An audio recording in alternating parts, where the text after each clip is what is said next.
We've seen a new statement from the American leader who says that things will only get worse. Everything is just beginning. But at the same time, there are many different opinions about how this directly affects Ukraine.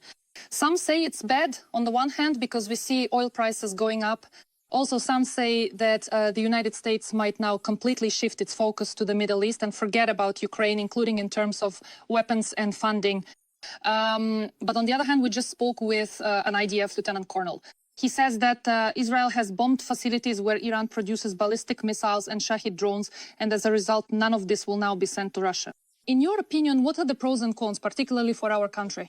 Undoubtedly, as we all know, there are both advantages and disadvantages to consider, because indeed the price of oil alone could say this particular situation clearly benefits Russia, and we understand that perfectly well, as is well known, without any doubt, of course. This, by the way, also causes differences in the positions of US President Trump and Israeli Prime Minister Netanyahu, who have different views on all of this. But there may actually be even more advantages. Why? Because if we take a look, first of all, we can see that Israel has learned something, including from the Ukrainian experience and the special operation Web, because at the very least, what is now being shown in the public domain indicates that some of the drones that were used were deployed directly by Mossad agents from within Iranian territory. That's the first aspect.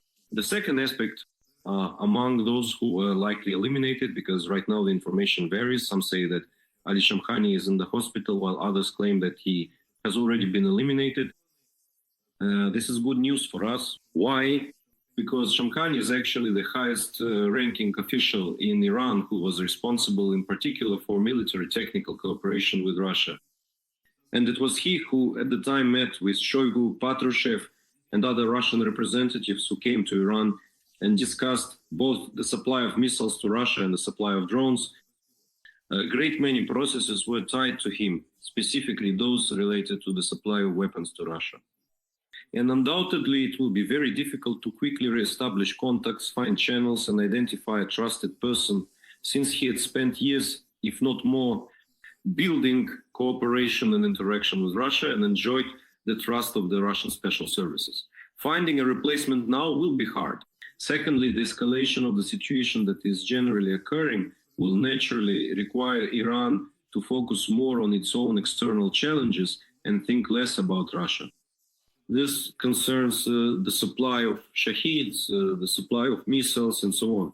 Because the situation is developing, it is dynamic, and it may either escalate further into a more serious war and an exchange of strikes between countries, or perhaps it will not escalate.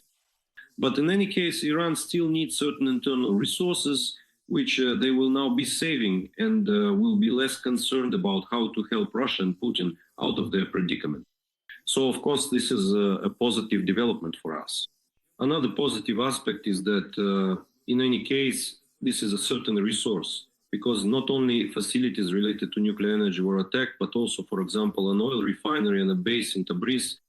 Iran, which is responsible, among other things, for selling oil to countries like China and for Iran receiving funds.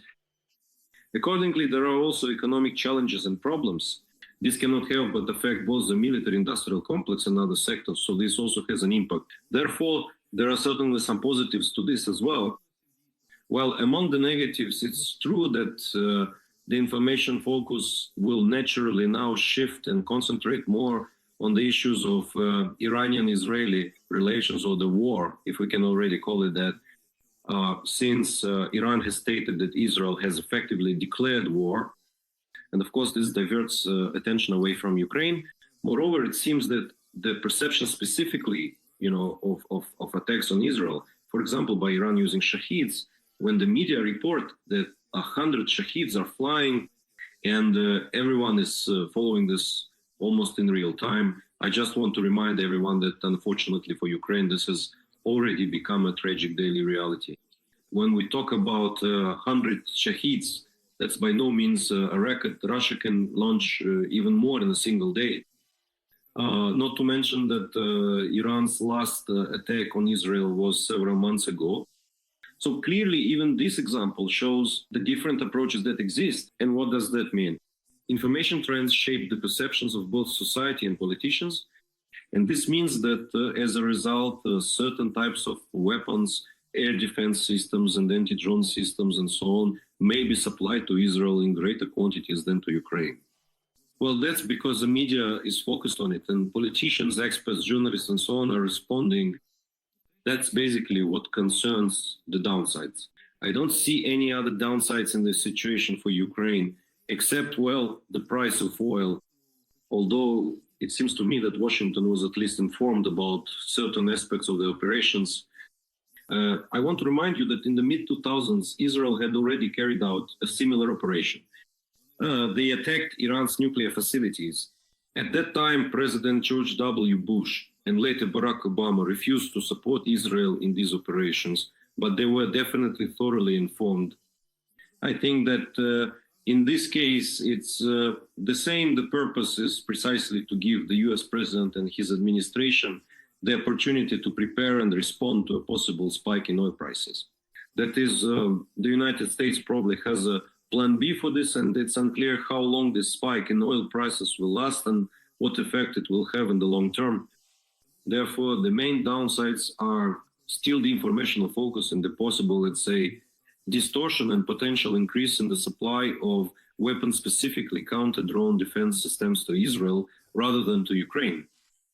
By the way, ChatGPT is also, taking part in these discussions, and it writes that for Ukraine it's also worse because now Russia will see that the United States is occupied with another problem.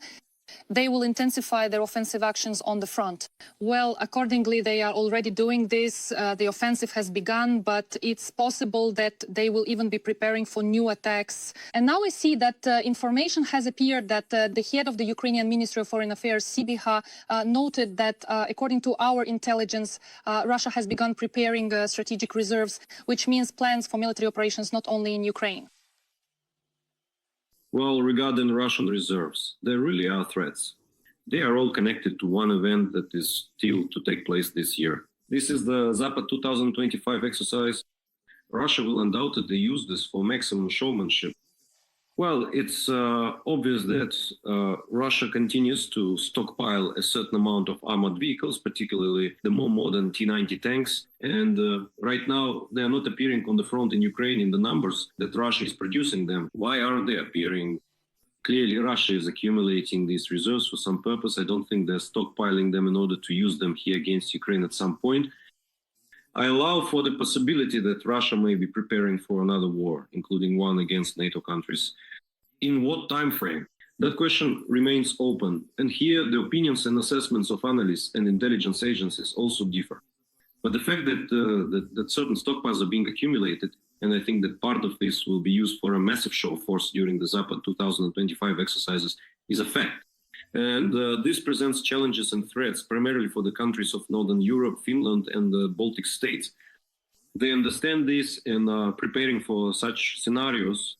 As for Ukraine, for us, of course, the main challenges and threats right now are not only and not so much armored vehicles, which our units are effectively combating, but rather the fact that the enemy is trying to improve its own artillery and the use of glide bombs and drones. And by the way, there is also a fight against this. In fact, it's noticeable how our air forces have become more active. And proof of this is that last week, a Su-35 aircraft was shot down right in the sky over the Kursk region.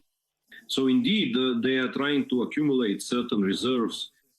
Where and when they will be used, in what form, and whether it will happen in the short term, this question remains open, because it is quite difficult to build up large reserves in the short term, given the losses the Russian army has suffered.